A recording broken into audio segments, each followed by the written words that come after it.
Sa umaga pong ito, patuloy po nating pag-usapan yung Matthew 16, verse 18 and 19, kung saan ay sinasabi ni Jesus, "Upon this rock, I will build my church." Nung una po ay hindi ko masyadong naintindihan yung word na I will build my church.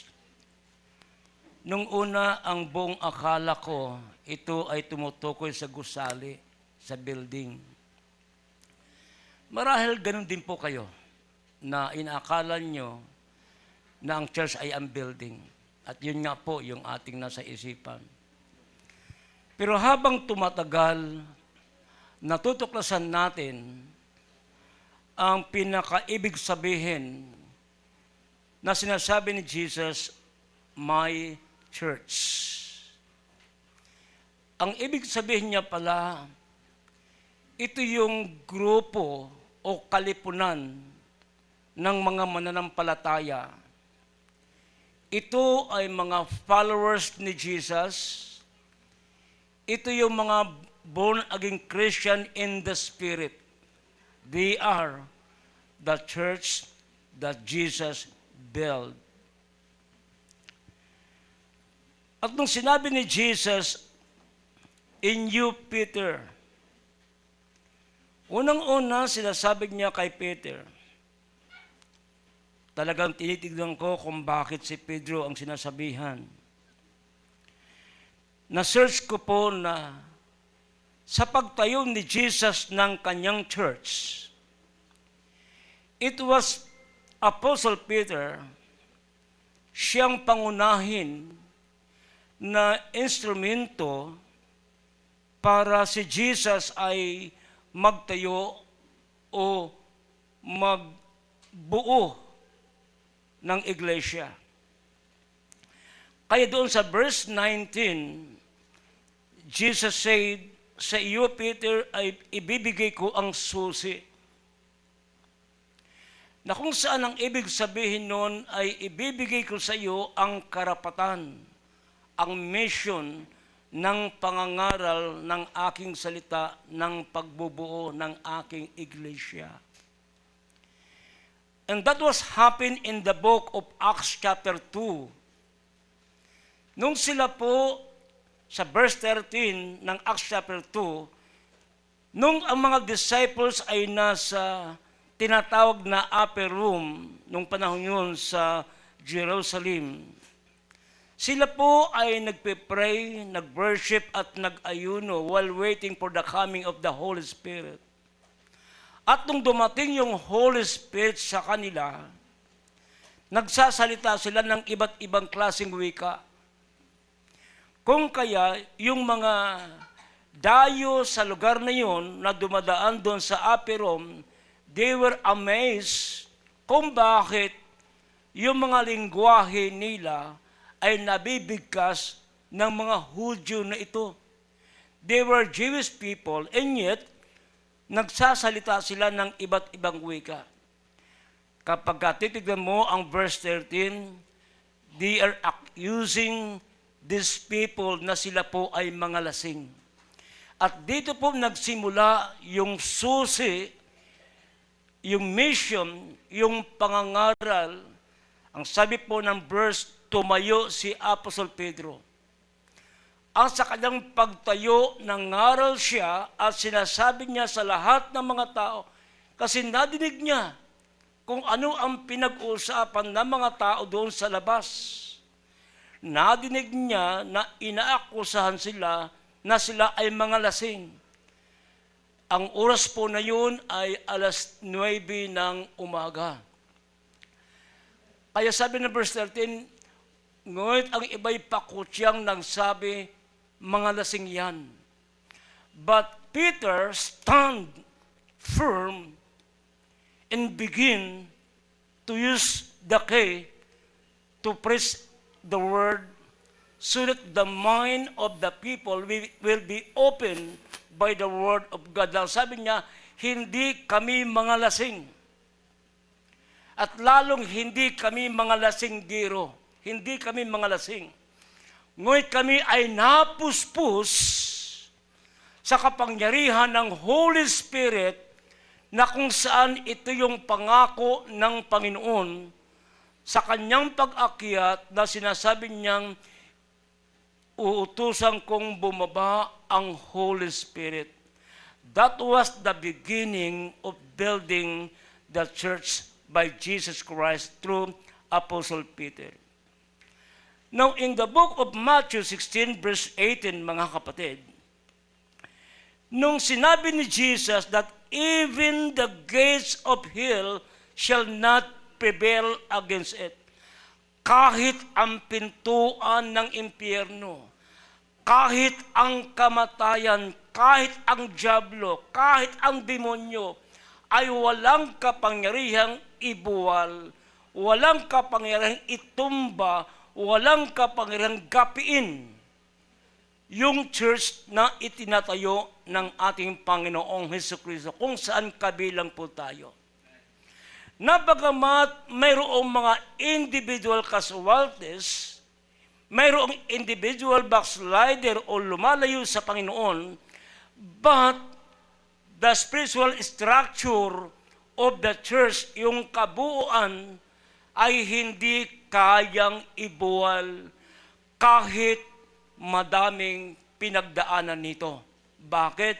Kasi si Jesus ang nag-promise na ang church na ito ay kanyang iniingatan at binabantayan. That's why he said, even the gates, kahit ang pintuan, kahit ang kamatayan, kahit ang kapangyarihan ng dyablo, hindi kayang ibuwal ang church na ito. Now, nung sinabi ni Jesus, mga kapatid, upon this rock I will build my church, and even the gates of hell shall not prevail against it. Wala pong sinabi ang Panginoong Hesukristo na hindi na makakadanas ng persecution ang church na ito. Wala pong sinabi ang Panginoon na wala ng problema ang iglesyang itong haharapin. Wala pong sinabi ang Panginoon na wala ng matinding pagsubok na harapin ang church na kanyang itinatayo. Sa panahon ng mga apostolis ng ating Panginoong Hesukristo, nakadanas po sila ng matinding pagsubok mula sa mga taong mga antichrist kalaban sa pangangaral ng gospel ng ating Panginoong Hesukristo. Sila mismo ay makapagpatutuo na mayroong atake ng dyablo sa kanila. But praise God, purihin ang Panginoon Kristo. Amen? Ang ating Panginoon, ang ating tagapagligtas, na siyang may sabi, I will build my church. Ang sabi ng Panginoon, protektahan ko sapagkat ako mismo ang nagtayo, pangangatawanan kong ingatan ang iglesia. Kaya mga kapatid, alam ng ating Panginoon na mayroon po talagang aatake sa church. Sinabi po ito sa John chapter 10, verse 10. Jesus said, ang magnanakaw, sino po yun? Ang dyablo. Ang magnanakaw ay naparito upang magnakaw. Nakawin niya ang kaligayahan, yung galak sa puso natin sa ating paglilingkod kay Lord. Yun ang trabaho niya. Ikalawa, upang pumatay. Papatayin niya ang relationship ng church sa Panginoon. At yun po ay nangyari sa mga individual Christian. Ikatlo, ang sabi niya, na parito ang dyablo upang magwasak. But Jesus said, talagang even the gates of hell, ang pintuan ng impyerno, ng demonyo, ng espiritu ng kamatayan, hindi mabubuwal hanggang sa araw ng pagdating ng Panginoong Hesukristo. Dito po sa aklat ng ikalawang Korinto chapter 4 verse 8 and 9. Ang sabi po dito, kabi-kabilaan ang pagpapahirap, ginigipit kami sa kabi-kabila. Ito po yung sinasabi ng mga disciples ni Jesus, the church that Jesus built. Ginigipit kami sa kabi-kabila.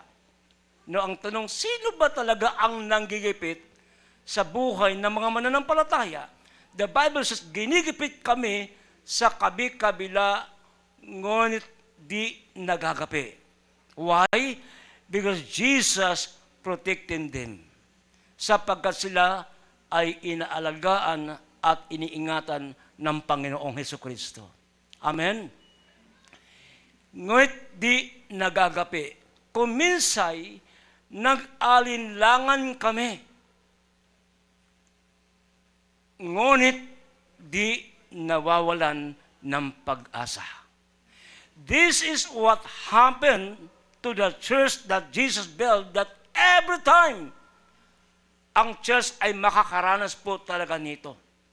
Pero salamat kay Lord, mismo sila sinasabi nila, hindi kami nawawalan ng pag-asa. Hindi po tayo nawawalan ng pag-asa sa buhay natin kahit kabi-kabila ang pagsubok na dumadating sa atin bilang church. Why? Because Jesus is with us. That's why we remain strong, standing firm, stand in the foundation of the Lord Jesus Christ. Ang sabi niya, ngunit di kami nawawalan ng pag-asa. Verse 9, pinag-uusig kami, ngunit di kami nawawalan ng kaibigan, na ibubuwal ngunit di tuluyang nailugmok. Sa buhay ng Kristiyano, sa buhay naman ng palataya, na kabilang sa church, tulad po ng sinasabi ko, hindi sinasabi ni Jesus na walang atake ng kaaway. Hindi sinasabi ng Panginoon na walang pagdaraanan ang church na kanyang itinatayo. Subalit ang pangako ng Panginoon, hindi niya iiwanan ang mga mananampalataya. Laging may pag-asa ang mga mananampalataya. Tayo na tinatawag na iglesia ng Panginoong Hesukristo. Hallelujah. He said, cannot prevail against it. How? Papaano iniingatan? Papaano pinangangalagaan? Papaano pinangakatawan ng alagaan at ingatan ng Panginoong Hesukristo ang kanyang church, tayong manampalataya, upang huwag tayong magapi? How? Last Sunday ay pinag-usapan natin yung unang punto, Jesus preserved His church by His Word. Hello? Iniingatan at inaalagaan ng Panginoong Hesukristo ang kanyang iglesia sa pamagitan ng kanyang mga salita. Obligasyon, tungkulin ng Panginoong Hesukristo na tayo ay kanyang pangangalagaan sa pamagitan ng kanyang salita. Ang kanyang salita ay mayroong kapangyarihang bumabago sa ating mga buhay. Ang kanyang mga salita ay mayroong kapangyarihang nag-iingat sa atin upang tayo ay huwag magkasala. In fact, ang word na ito, ang sabi niya, nalinis na kayo sa pamagitan ng aking mga salita. Amen? Kung obligasyon ng Panginoon na tayo ay kanyang ingatan at pangalagaan sa pamagitan ng kanyang mga salita na mayroong kapangyarihan, obligasyon naman natin ngayon. Church, obligasyon din natin ang patuloy na makinig ng salita ng Panginoong Hesus. Amen? Uulitin ko po, kung obligasyong ingatan at bantayan, palakasin, ng Panginoon Jesucristo ang kanyang church, obligasyon din natin bilang mananampalataya na makinig ng kanyang salita. Ganon kahalaga yung God's Word, and this is the reason why na hindi natin nininiglik ang gathering. Amen? Sapagkat every time nagagather ang mga manampalataya, every time nagagather ang Kristiyano, mayroong revelation ang ating Panginoon na kahit ang mga verses ay palaging binabanggit natin, ngunit sa patuloy po nating pagdadisect ng kanyang mga salita, ay patuloy nating matuklasan ang pinakadiwa, ang pinakamalalim na ibig sabihin ng kanyang kapahayagan, at ito ay karagdagan sa ating kaalaman ng ating wisdom na ibigay ng ating Panginoon, at sa magitan ng salitang ito, tayo maging matibay at maging matatag sa pagharap sa lahat ng mga problema at pagsubok sa buhay. Without the Word of God, hindi ho natin mapagtagumpayan ang lahat ng ating pinagdaraanan. Mapagtagumpayan natin because the Word is powerful that can able to transform every Christian believers. Amen? Purihin ang kanyang dakilang pangalan. Now, puntahan po natin, sabi nga po sa James 1 verse 22, kung ang obligasyon natin ay makinig sa kanyang salita, at hindi lamang tayo basta makinig. Of course, nakikinig po tayong lahat. Amen? Maliban lamang doon sa taong hindi interesadong makinig sa God's Word. Maliban lamang doon sa Kristiyanong hindi pa natatapos ang gawain, gusto nang umuwi. Ngunit doon sa interesado na Kristiyano ay patuloy nakikinig hanggang sa matapos ang gawain ng Panginoong Diyos. Yun po ang tunay at totoong Kristiyano. Yun po ang interested sa God's Word. At ang taong yun ay ibiblessed ng Panginoong Diyos. Sabi nga po ng James 1 verse 22, tayong mga Kristiyano, tayong manampalataya, tayong church, tayong iglesia, ay hindi lamang tayo hanggang tagapakinig ng kanyang salita. We are not only a listener of the Word. Although, tina-challenge tayo na makinig tayo ng salita ng Panginoon, sapagkat ito ang paraan ng Panginoon ng kanyang pangangalaga, pagpapatibay sa kanyang church. So, makikinig tayo, pero hindi lamang tayo hanggang tagapakinig, sapagkat ang taong tagapakinig lamang, kapag nakinig siya, kapag napakinggan niya, lalagpas po yan sa kanyang isipan at hindi po yan magpenetrate sa kaibuturan ng kanyang puso. Ang sinasabi po sa James 1 verse 22, mamuhay kayo ayon sa salita ng Diyos kung ito'y pinapakinggan lamang ninyo, ngunit hindi isinasagawa, dinadaya ninyo ang inyong sarili. Hello? Kung hanggang tagapakinig ka lamang sa God's Word at hindi mo sinusunod, hindi mo ipinamumuhay yung iyong pinapakinggang salita ng ating Panginoon na siyang sobrang kailangan ng bawat mananampalataya. Anong sabi ng verse? Dinadaya mo lang ang iyong sarili. Hello? May nangdadaya ba sa kanyang sarili? Maaring sabihin natin, walang taong dinadaya niya mismo ang kanyang sarili. Ngunit, ang sinasabi ng talatang ito, kapag nakikinig ka ng salita ng Panginoon, pero binabaliwala mo lang, pinapalagpas mo lang, at hindi mo ipinamumuhay ang God's Word na ito, dinadaya mo ang iyong sarili. Walang pagbabago ang iyong buhay. Walang pagbabago ang iyong puso Kristiyano ka, pero yung proseso ng pagbabago ay hindi nangyayari sa iyo because pinapalagpas mo lang at hindi mo ipinamumuhay. Napakahalaga po sa buhay natin na ipinamumuhay natin ang salita ng Diyos. Kapag sinasabi ng God, anak, huwag kang magsinungaling, then apply it to your life. Amen? I-apply mo, i-adapt mo sa iyong sarili, huwag kang magsisinungaling. Kapag sinasabi ng ating Panginoon na huwag kang mangluko, pag sinasabi ng ating Panginoon huwag kang mandaya, pag sinasabi ng Panginoon huwag kang makikipid, huwag kang mangalunya, then adapt it to your life. Hindi lamang hanggang pakinig, kundi talagang ipinamumuhay, talagang isinasapuso. Ito po ang ibig sabihin ng ating Panginoon na yung pagbabago ng kanyang buhay ay continuous. Mga kapatid, sa buhay po natin, napakahalaga ng God's Word.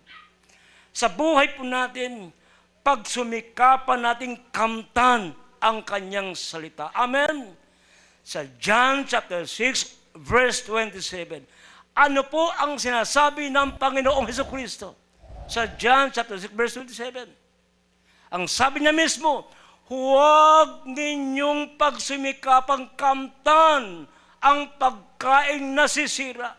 Hindi ibig sabihin ni Jesus na hindi ninyo kailangan ang pagkaing nasisira.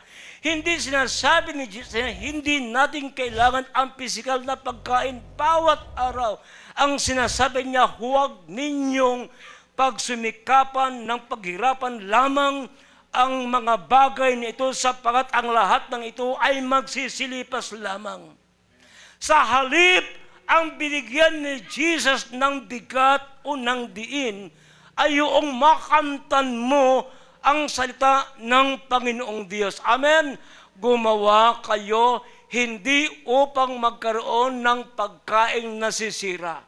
Well, salamat kay Lord sa bawat araw nagtatrabaho tayo, kumikita tayo, at bumibili tayo ng pagkain. Salamat kay Lord, blessing po yan para sa atin. Amen? Ngunit ang binigyan ng Panginoon ng bigat dito ay walang iba ay kanyang mga salita. And this is the reason why Jesus said, huwag ninyong kaligtaan ng pagtitipon because there is a preparation by God, the special food or special food na kanyang itatanim sa kaibuturan ng ating mga puso. Ang sabi niya, kundi upang magkaroon ng pagkain hindi nasisira. Amen?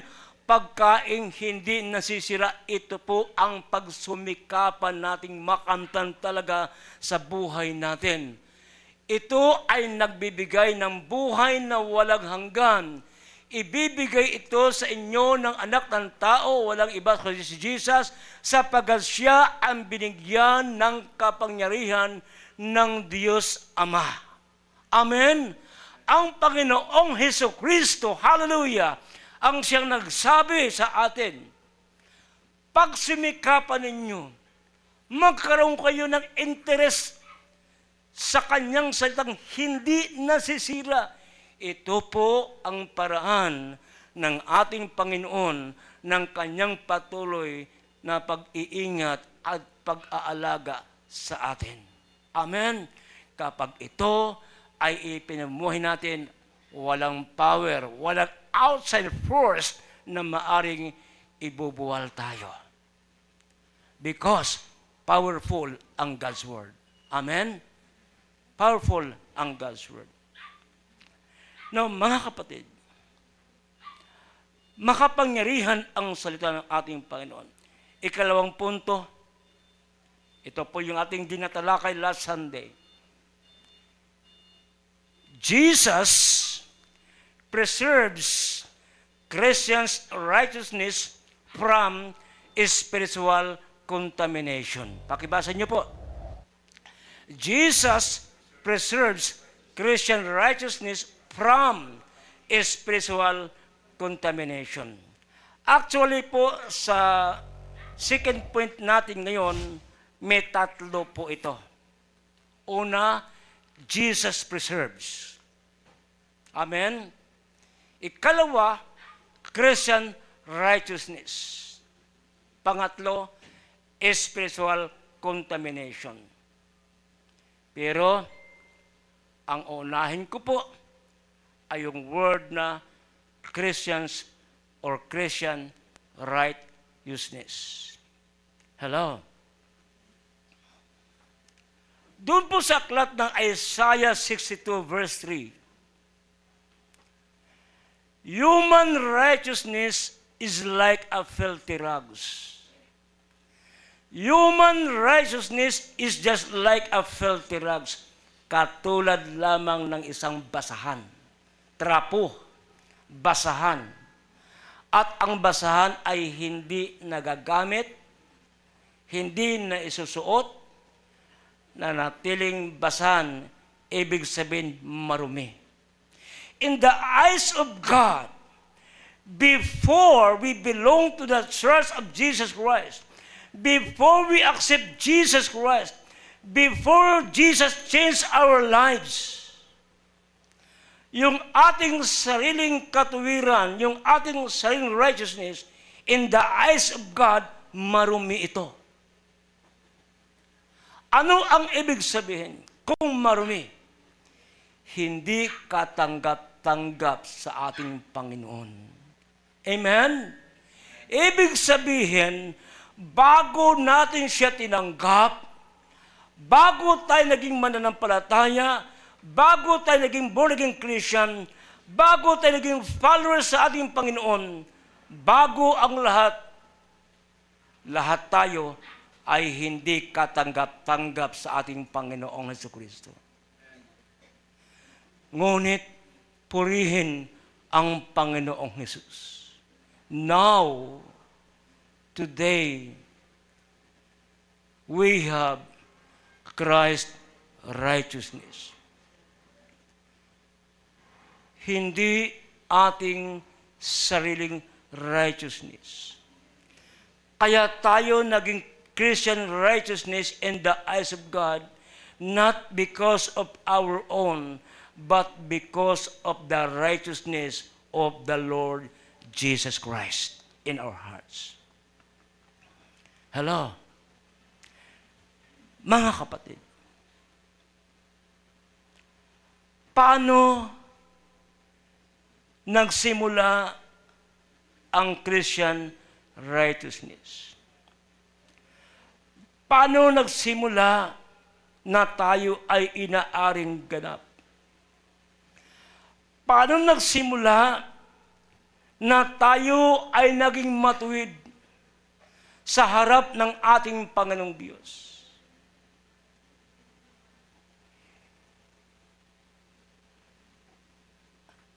In the book of Romans chapter 5, verse 1. Romans chapter 5, verse 1. Nung tayo ay sumampalataya sa Kanya, lahat ng manampalataya kay Lord, magsabi ng amen. Simula nung tayo ay sumampalataya sa ating Panginoong Jesucristo. Anong sabi ng verse? Yamang napawalang sala na tayo dahil sa pananalig sa ating Panginoong Jesucristo. Sa pamagitan niya'y mayroon tayong kapanatagan sa harapan ng Diyos. Ibig sabihin niyan, naging matuwid tayo in the eyes of God, naging righteous tayo in the eyes of God because of our faith. Righteous by faith. At dahil po yun sa ating pananampalataya kay Kristo Jesus. Amen? Yun po ang beginning na tayo ay mayroong righteousness mula sa ating Panginoong Jesucristo. At itong ating righteousness, itong ating pagmatuwid in the eyes of God, ito po ay iniingatan, inaalagaan ng ating Panginoon na huwag makontaminate. Hello? Ito po ay inaalagaan at iniingatan ng ating Panginoong Hesukristo. Kung kaya, sa kanyang patuloy na pag-iingat sa kanyang iglesia at pag-aalaga, hindi makakapasok yung espiritu ng kamatayan, hindi makakapasok sa iglesia yung kapangyarihan ng impyerno. Nangangahulugan that the whole structure of the church ay hindi kayang ibubuwal sapagkat mayroong nag-iingat. At yan po ay ang ating Panginoong Hesukristo. Purihin ang pangalan ng ating Panginoon. Amen? Palakpakan natin si Jesus. Purihin ang kanyang dakilang pangalan. 2 Corinthians 5 verse 21, ano pong sinasabi ng verse na ito? Si Jesus, na walang kasalanan, hindi nagkasala si Kristo. Amen? Kahit kailan ang ating Panginoon ay hindi nagkasala. Pero na nangyari, ngunit dahil sa atin, hello, dahil sa iyo, dahil sa akin, dahil sa ating lahat, anong sabi ng verse? Siya'y ibinilang na makasalanan. Siya'y itinuring na makasalanan. Amen? Doon sa Romans 5 verse 1, itinuring tayong matuwid, bagamat ang katotohanan, hindi po talaga tayo matuwid. Dahil tayong lahat ay makasalanan. Pero nang dahil sa Kanya, itinuring tayong matuwid, itinuring tayong matuwid. Hindi nagkasala si Kristo, ngunit dahil sa atin, siya'y ibinilang na makasalanan. Tingnan niyo po yan, pasan ng Panginoon ang buong daigdig. Ang kasalanan ng buong daigdig ay pasan-pasan ng Panginoong Hesukristo. Siya'y ibinilang na makasalanan upang makipag-isa tayo sa Kanya at mapabanal sa harapan ng Diyos sa pamagitan niya. Sa English version, so that we become righteousness in the eyes of God. Because of Him, sa harap ng Diyos Ama na makapangyarihan sa lahat, tayong lahat, we become righteous or righteousness in the eyes of God because of the Lord Jesus Christ. Amen? Yung kasalanan nating lahat ay tangan-tangan ng ating Panginoon doon sa krus ng Kalbaryo. Kung kaya sinasabi ni Apostol Pablo, I have been crucified with Christ. My sin, ang aking kasalanan. Hindi literal, hindi physical, nakasamang naipako si Pablo sa krus ni Jesus. Ang sabi niya, I have been crucified my sin. Ang aking pagkamarumi, ang aking kasalanan, ang siyang tangang-tangang dala-dala ni Jesus na ipako sa krus ng Kalbaryo. Ang sabi po dyan, ibinilang siyang makasalanan ng dahil sa iyong kasalanan, ng dahil sa kasalanan ni Apostol Pablo. But because of that, napabanal sa harapan ng Diyos sa pamagitan niya. We become righteous because of Him in the eyes of God. Yan po, mga kapatid, ang simula ng ating Christian righteousness. At purihin ang Panginoon. Pinipreserve yan, iniingatan yan, inaalagaan yan ng Panginoon hanggang sa ngayon itong kanyang iglesia. Amen? Napakabuti ng ating Panginoon. Napakabuti niyo sa atin. Jesus sacrificed His life to defend us from the power of death. Dinidipinsahan tayo ng ating Panginoon, iniaalay niya ang kanyang buhay para lang madipinsahan tayo mula sa kapangyarihan ng kamatayan. John chapter 13, verse 11. Jesus, iniaalay niya ang kanyang buhay upang tayong lahat ay maiingatan lamang mula sa espiritu ng kamatayan. God is a good God. Jesus preserved our Christian righteousness. In John chapter 16, verse 13, tignan po natin. John chapter 16, verse 13.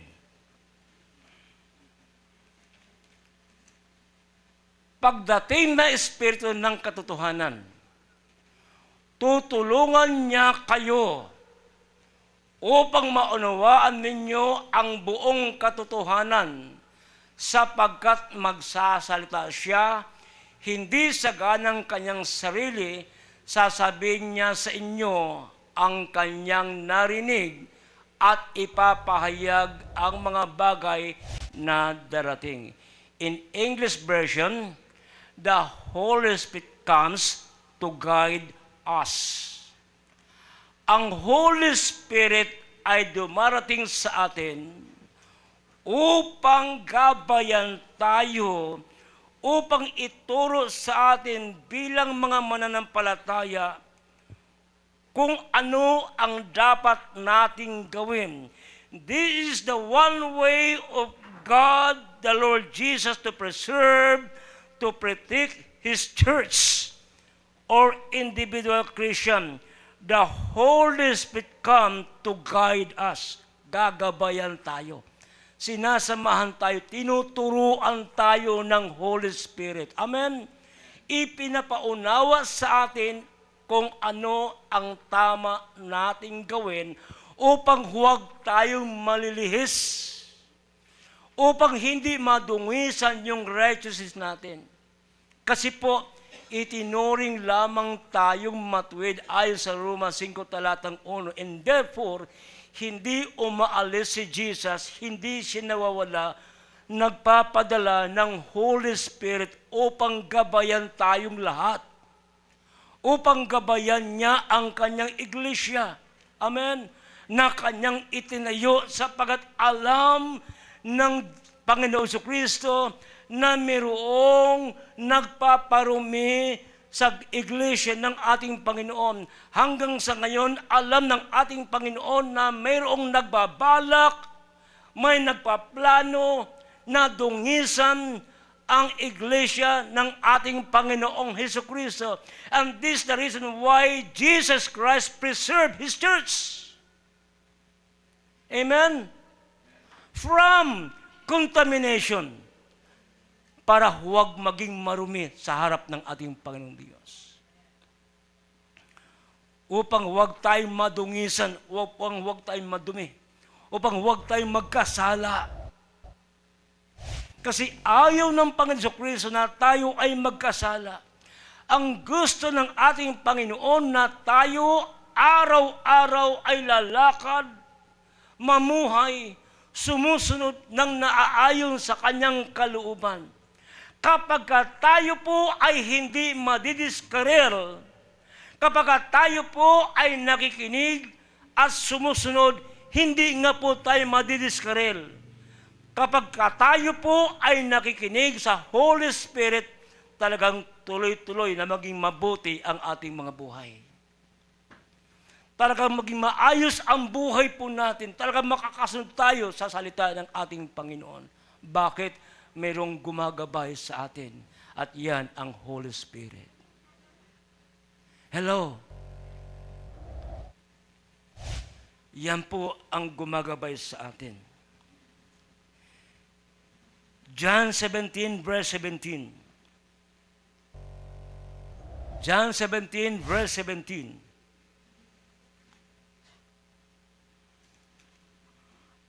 Sanctify them by the truth. Your word is truth. Ama, this is the prayer of Jesus Christ para sa kanyang church. Ama, pakabanalin niyo po sila sa pamagitan ng iyong salita, sa pamagitan ng iyong katotohanan. The Word of God can sanctify us. And this is the prayer. Bago si Jesus umakyat sa langit, ang John 17, the whole John 17 is the prayer of the Lord Jesus Christ. At siya ay paalis na sa pagkakataong yun, pero maiiwan niya ang kanyang iglesia. Maiiwan niya ang mga mananampalataya. Maiiwan niya ang mga followers niya. Kaya idinadalangin ng Panginoong Hesukristo ang kanyang iglesia upang huwag madungisan yung righteousness ng mga Kristiyanong ito. Ama, pakabanalin niyo po sila sa pamagitan ng iyong mga salita. At hanggang sa kasalukuyan, ang Diyos ay patuloy naghahayag ng kanyang salitang makatotohanan na bagamat kung minsan sa God's Word tayo ay tinatamaan, na bagamat kung minsan sa God's Word tayo ay nasasaktan. Andiyan po ba kayong lahat? Pero ang God's Word na yun, ang siyang nag-iingat at nagpapabanal sa buhay po natin. Kasi inaalagaan tayo at iniingatan tayo ng ating Panginoong Hesukristo. His Word keeps the church from being contaminated by false doctrine and worldly thinking. Talagang iniingatan tayong lahat sa magitan ng kanyang mga salita na huwag tayong madungisan, huwag tayong madumihan sa maling katuruan at sa mga worldly thinking at sa mga sistema ng mundong ito, sa mga takbo ng sanglibutang ito. Iniingatan tayo. Si Lord nagbibigay ng warning sa church. Si Lord nagbibigay ng babala sa kanyang iglesia. Romans 12 verse 1 and 2, binasa po ito kanina. Minsan pa nating basahin, mga kapatid. This is the warning of God to the church. Why? Kasi iniingatan niya, pinipreserve niya yung righteousness ng mga mananampalataya. Pinaghirapan tayo ni Jesus Kaya nga, mga kapatid, alang-alang sa masaganang habag ng Diyos, purihin siya. Alang-alang sa masaganang habag ng Diyos sa atin, purihin ang kanyang pangalan. Ako'y namamanhik sa inyo. Ako'y nakikiusap sa inyo. Ika nga ni Apostol Pablo. Ialay ninyo ang inyong sariling bilang handog na buhay. Ang kanyang pakiusap, ang kanyang sinasabi, ang kanyang pamamanhik sa lahat ng Kristiyano, sa lahat ng mananampalataya na belong sa iglesyang itinayo ng Panginoon na pinangakuan niyang alagaan upang huwag madungisan ang righteousness nito. Ang sabi ng salita ng ating Panginoon, ako'y namamanhik sa inyo, ako'y nakikiusap sa inyo. Hello! Ang God's Word ay nakikiusap sa ating lahat ngayong umaga. Andiyan ba kayong lahat? Anong pakikiusap sa atin? Ang sabi ng verse na ito, ihandog ninyo ang inyong buhay sa Diyos. Isuko mo ang iyong buhay sa ating Panginoong Hesukristo. Lahat ng kalooban mo, lahat ng meron ka sa buhay mo, all the parts of your life, your mind, your heart, of your whole being, surrender it to the Lord. Amen? Ialay mo, ihandog mo sa Diyos yan. Hindi ikaw ang may-ari ng buhay na yan. Pag-aari ka ng ating Panginoong Diyos. Binayaran ka ng ating Panginoon ng kanyang banal na dugo.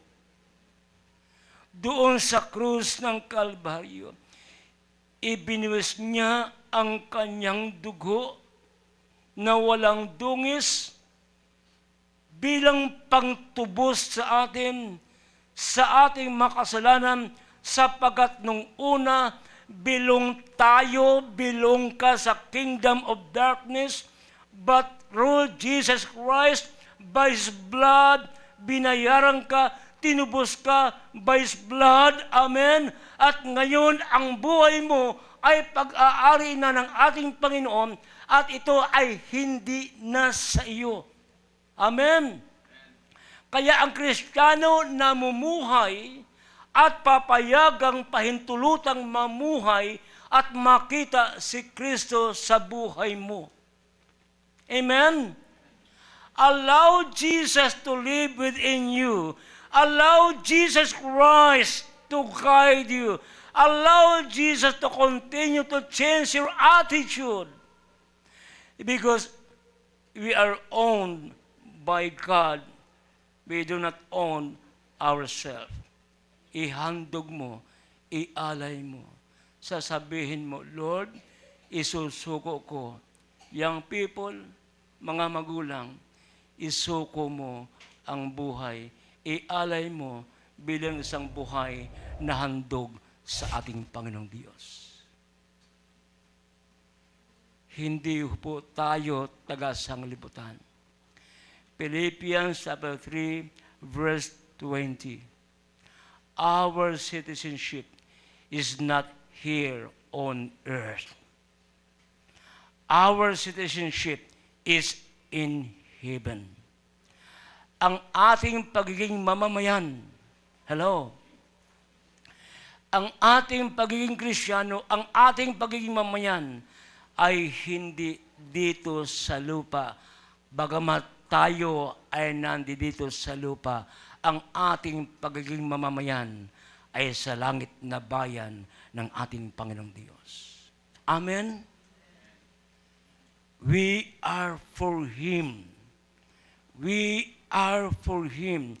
We are for God. Ang buhay natin dito sa lupa ay temporary lang. Ang buhay natin sa lupa ay pangsamantala lamang. Itinakda ng Panginoon na tayo ay mamamatay. Hindi natin alam kung kailang mangyari ang appointment na yon. Amen? Pero lahat tayo ay darating sa mga bagay na yon. Bagamat hindi natin inaasahan, pero yan ay kusang mangyari sa atin. Hello? Pero ang ating buhay, ang ating kaluluwa ay hindi dito sa lupa. Ang ating pagiging mamamayan ay sa langit na bayan ng ating Panginoon at naghihintay sa atin ang glorified body na hindi gawa ng tao, kundi ito ay gawa ng ating Panginoong Diyos. Amen? Palapakan natin si Lord Jesus. Purihin, hallelujah! Purihin ang pangalan ng ating Panginoon. That's why si Lord ay merong pag-iingat na ginagawa sa atin. Merong warning sa atin. Verse 2, talatang 2.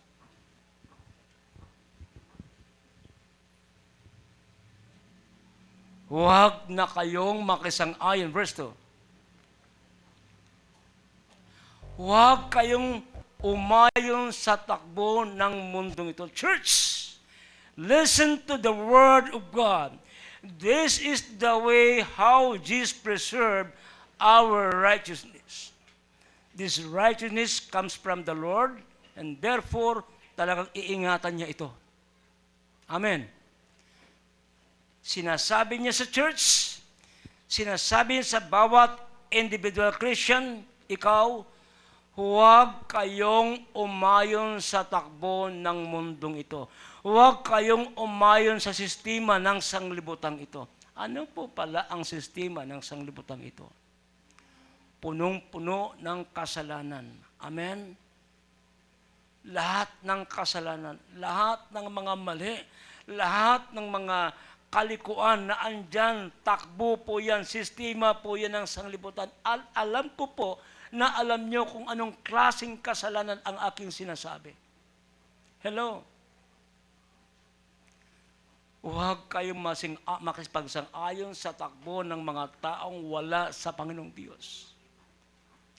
Kung ano ang ginagawa ng mga unbelievers, kung ano ang ginagawa ng mga hindi mananampalataya, pagsisinungaling, pagnanakaw, pakipag-away, hindi nagpapatawad, nagtatanim ng galit, nagtatanim ng sama ng loob sa tao, pagnanakaw, pagpatay. Lahat ng yun ay takbo ng sanglibutan. At si Lord ang nagbibigay ng warning sa kanyang mga iniingatan. Meron tayong righteousness at ito ay galing sa Kanya. Kung kaya, iniingatan lamang ng ating Panginoon na ito ay huwag madungisan. Amen? Kasi ang gusto niya, mag-glorify talaga siya. Maluwalhati talaga sa buhay nating ito. Bagamat tayo kung minsan ay nagkakamali, pero nakarealize naman tayo at humihingi tayo ng forgiveness kay Lord. Ng kapatawaran sa ating Panginoon. At salamat sa Kanya sa tuwing kinukonfess natin ang ating kalikuan, ang ating kasalanan, meron tayong Panginoong tapat hanggang ngayon nagpapatawad sa atin. Amen. At dahil alam ni Jesus na tayo ay hindi perfect, alam ni Jesus na tayo nagkakamali, kung kaya si Lord ay patuloy pong naghahayag ng kanyang salita, nagbibigay ng warning upang maingatan itong righteousness na nasa atin, na mula sa Kanya, na Kanyang pinaghirapan doon sa krus ng Kalbaryo. Amen. That's why the Word of God, huwag kayong umayon sa takbo ng sanglibutan. Ang gusto lamang ng ating Panginoon, mamuhay tayong mayroong kabanalan. Hindi tayo banal, mga kapatid. Pero ang sabi ng Biblia, mamuhay kayo ng mayroong kabanalan. Amen? Mamuhay kayo ng tama. At huwag kayong umayon sa takbo ng sanglibutan, sa gawain ng mga hindi manampalataya. Lumayo kayo sa gawain ng hindi manampalataya. I-preserve yung buhay na itinatama ng Panginoong Hesukristo. Salamat sa Kanya, mayroong Panginoon na concern sa buhay natin hanggang sa kasalukuyan. Why? Because we are belong to the church of the Lord Jesus Christ. Hallelujah! Huwag kayong umayon sa takbo ng mundong ito. Mag-iba na kayo at magbago ng isip. Through the Word of God, kapag ipinupokus natin ang mind natin sa Word of God, may pagbabago. Maklasify natin ang kasalanan at ang mabuti. Maklasify natin ang mali at ang tama.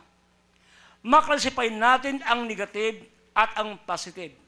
When the Word of God na nasa isip natin, na ito ay nagpapabago sa takbo ng ating kaisipan, makikita natin kung ano ang tama na ipinapagawa ni Jesus sa buhay po natin.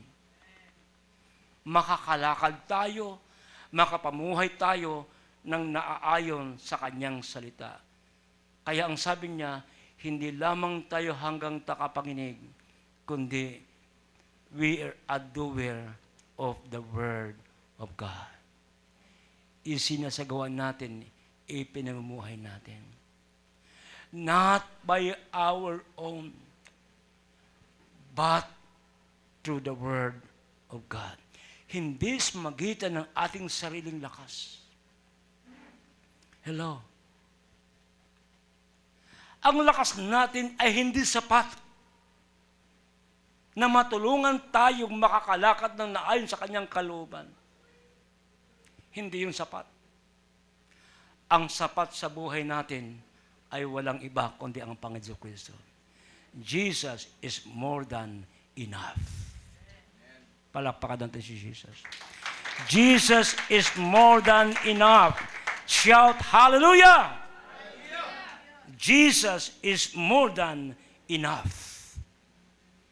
Huwag kayong umayon sa takbo ng mundong ito. Mag-iba na kayo at magbago ng isip upang mabatid ninyo ang kalooban ng Diyos.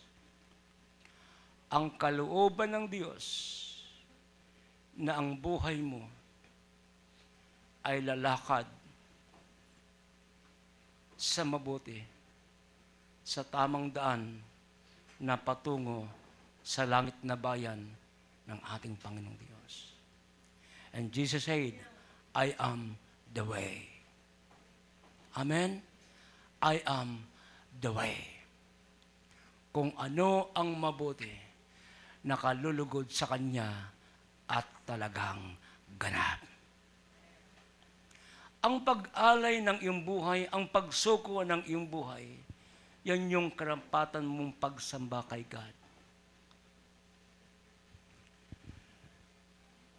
Mabuti ba ang Diyos natin, mga kapatid?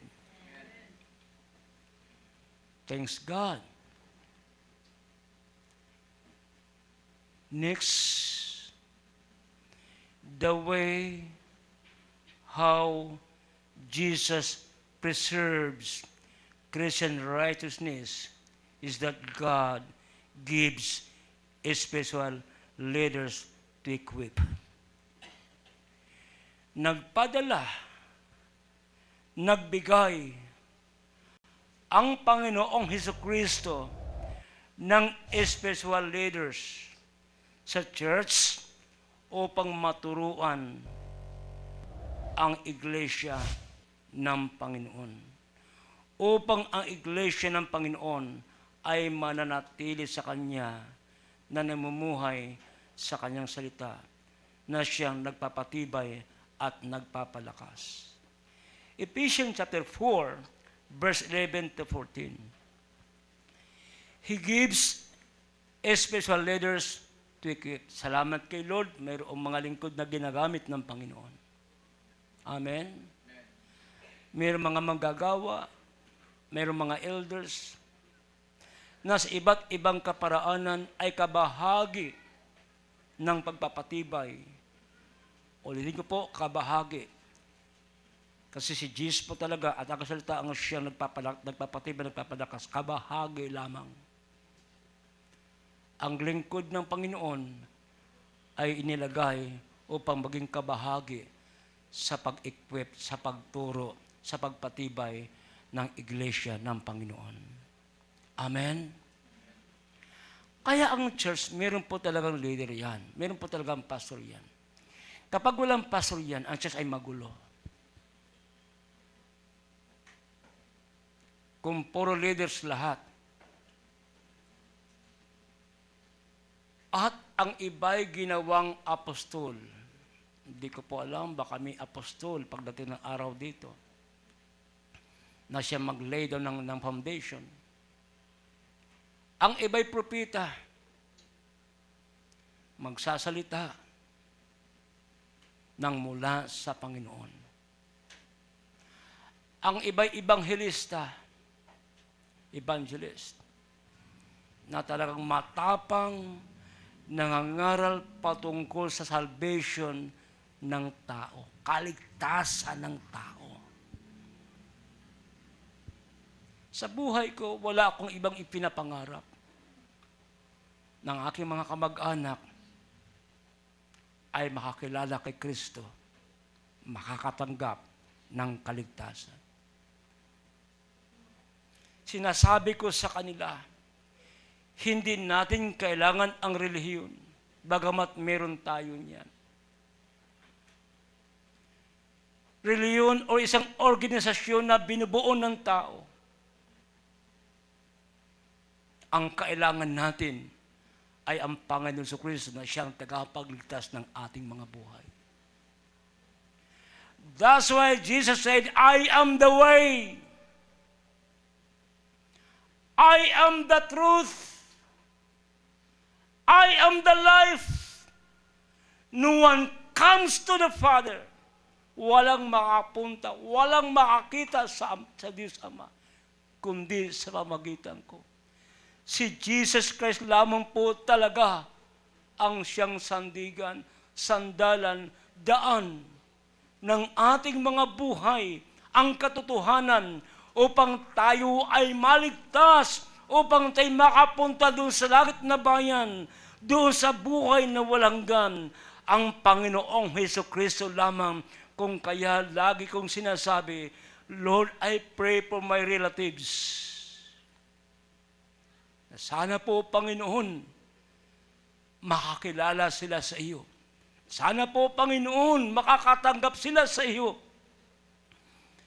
na sila ay magkaroon ng kaligtasan sa iyong pangalan. At ako ay nagpapasalamat ngayong umaga na nakikita ko po kayo bilang aking mga kapatid at kamag-anak sa ating Panginoong Jesucristo.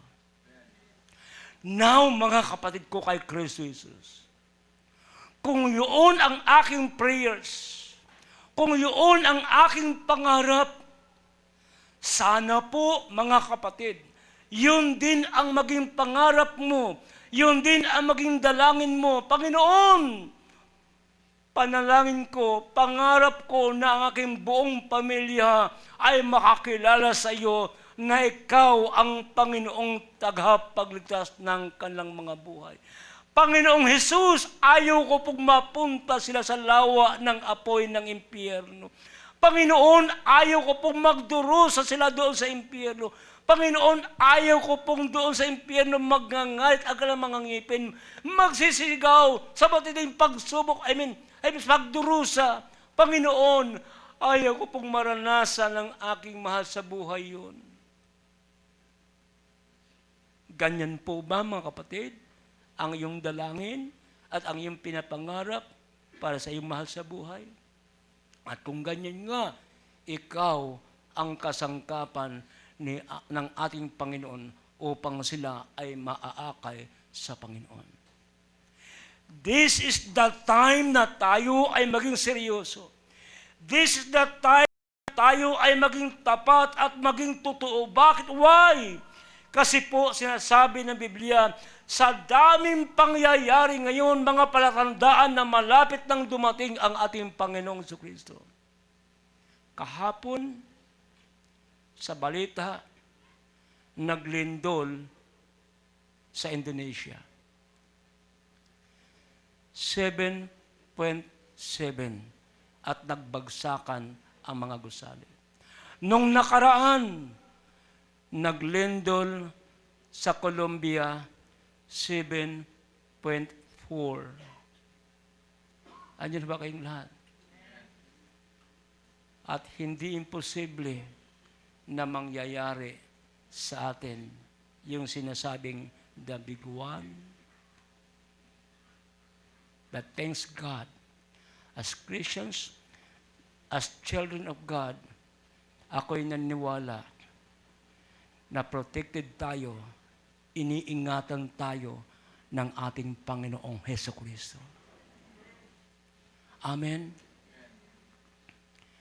Nakasulat na po yan sa Mateo 24, na sa huling mga araw, digmaan, bansa laban sa bansa, kapatid laban sa kapatid.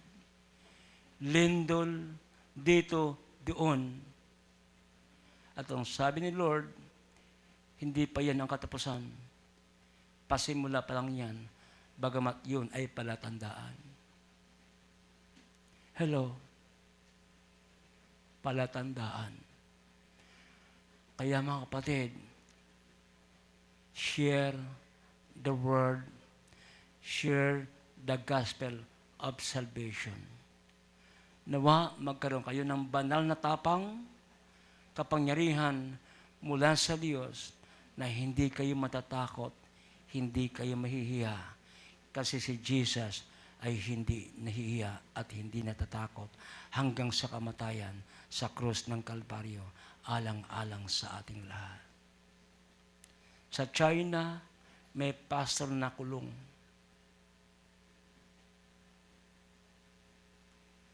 Sa United Kingdom, sa London, mayroong pastor na nangangaral sa kalye, hinuhuli ng mga pulis at kinukulong.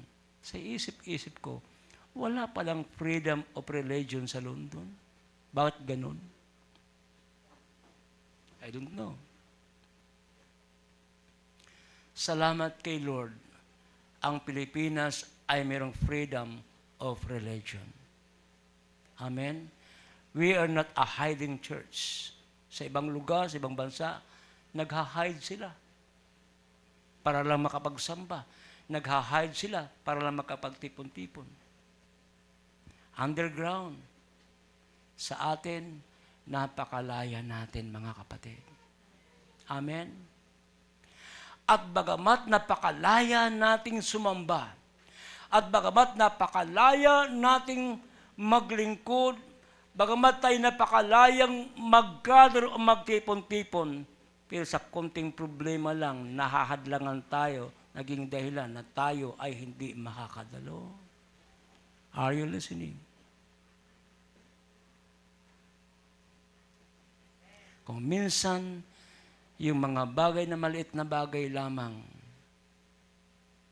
ay nahahadlangan tayo, nakapag-decide tayo na hindi ako magsisimba ngayon.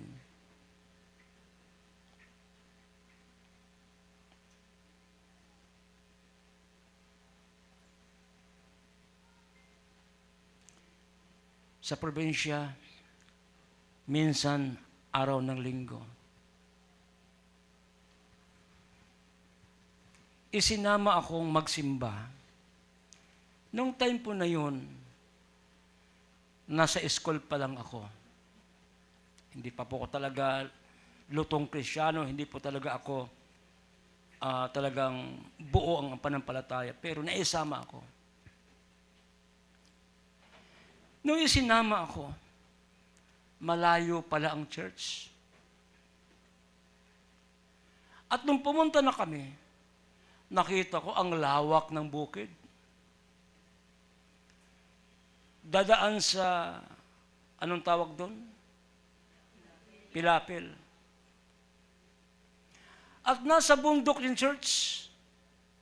Na-experience ko po yun, mga kapatid. Nasa bundok yung church. At ang lawak ng bukid, para bang nakakapagod tawirin yung pilapil. At isa pang problema ito. Kasi nauna kami, bago pa nagsimula ang simba, nandoon na kami sa church. Kaya habang naghihintay ng oras pa sa pagsisimula ng gawain, nasa labas kami at nakikita ko yung mga tao na Kristyano. Naglalakad. At ang problema pa nito ay umuulan. Hello? Umuulan. So, ano nangyari ngayon doon sa Pilapil? Hello? Okay pa ba kayo dyan? Okay pa ba tayo? Pag umuulan, eh hindi naman simento yung Pilapil. Lupa yun. Maputik na, Carlo. At nakita ko ang mga Kristiyan, babae at lalaki, habang tumatawid sa pilapil, nalalaglag doon sa pilapil. Ulan pa yun, ha? Pero bakit sinisikap nilang pumunta sa church? Bakit po? Hello? Okay pa ba tayong lahat dyan?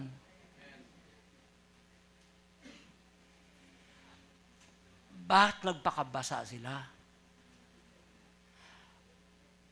Bakit hinahayaan ng malaglag sa pilapil ang mga paa nila? Bit-bit yung sapatos, hanggang sa sila ay makarating sa church at kanya-kanyang hugas ng mga paa. May mga punjay, may mga hunggi,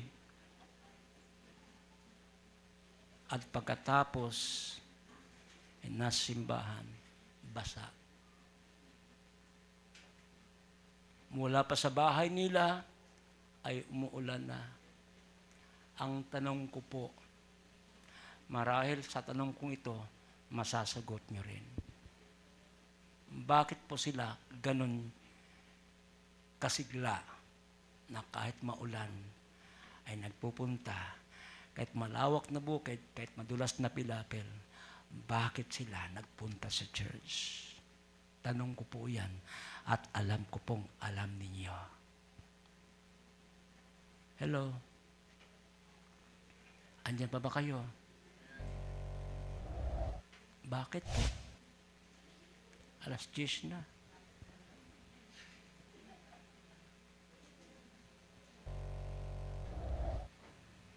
Sa punto pa lang na the Lord preserve His church from spiritual contamination, hindi pa ako makatapos. Pero 10:00 na. Bakit po mga kapatid? Sino sa inyo ang nakaranas na pumunta ng simbahan na dumaan ng bukid maputik? Meron ba? Brother Tuto. Pero bakit nagpunta pa rin kayo sa church? Why? Why? Why?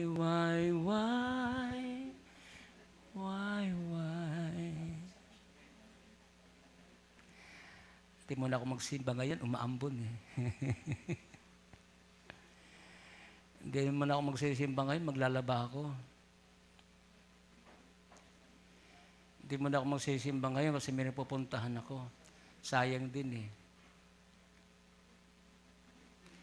Alam ko po na kung minsan sa ganitong pananalita, tinatamaan ang puso natin, ang ego natin. Alam ko rin po na kung minsan naiinis ka sa taong nagsasalita ng ganito dahil tinatamaan ka. Hello?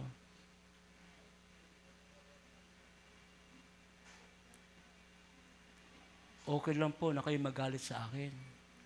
Huwag lang kayong magalit sa Panginoong Diyos. Kasi kung kayo magalit sa akin, kaya-kaya kong magtago at huwag magpakita. Pero kung kayo ay magagalit sa Diyos, lagot kayo. Hello?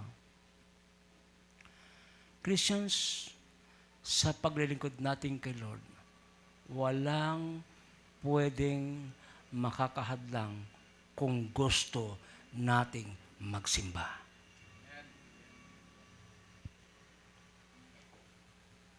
Yun po ang huli kong mensahe. Hindi ko po kayo ginagalit.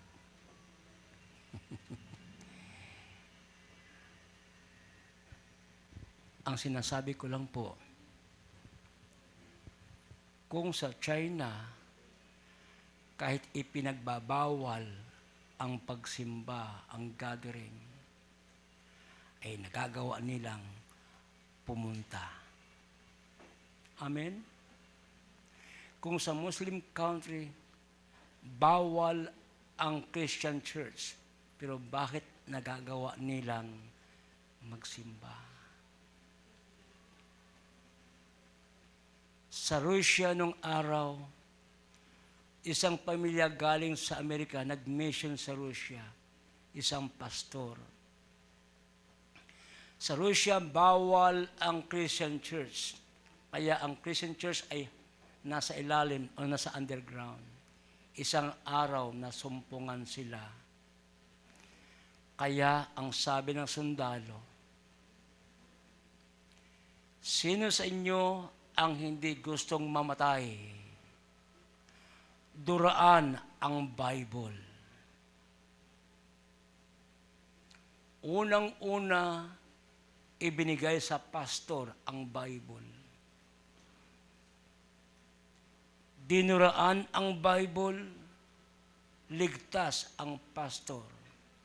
Hindi siya napatay ng sundalo ng Rusya nung araw sa kwentong ito. Pero, idininay na ang Panginoon. Sa asawa, babae, duraan mo ang Bible na ito. Dinuraan ng asawang babae ang Bible na ibig sabihin, ikinakaila ang Panginoon. Libre, hindi napatay. Sa isang 12 years old na anak na lalaki, nasa kanya ang Bible. Ang sabi ng sundalo, duraan mo ang Biblia, maliligtas ka. Alam niyo ba mga kapatid kung anong ginawa ng batang ito?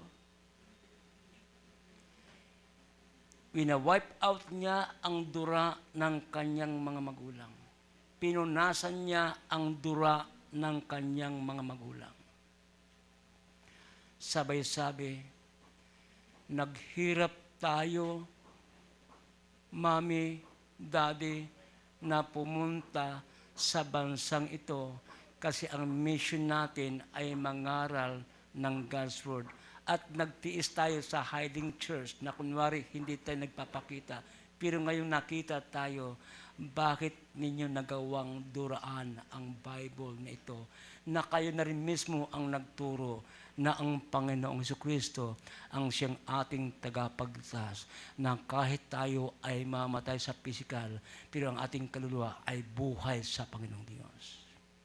Umiyak siya, lumuha siya, humagulhol siya. Sinisisi niya ang mga magulang niya, dinuraan ang Bible.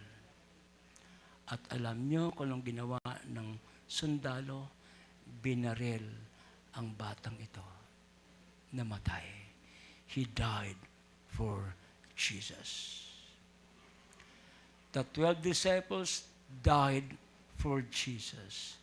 Jesus died for the church. And therefore, ang buhay natin, huwag tayong matakot anuman ang mga nakakahadlang sa atin, paglingkuran natin ng tuluyan, ng lubusan ang Panginoon. Kasi siya po ang ating tagapagligtas ng ating mga buhay. Tumayo po tayong lahat.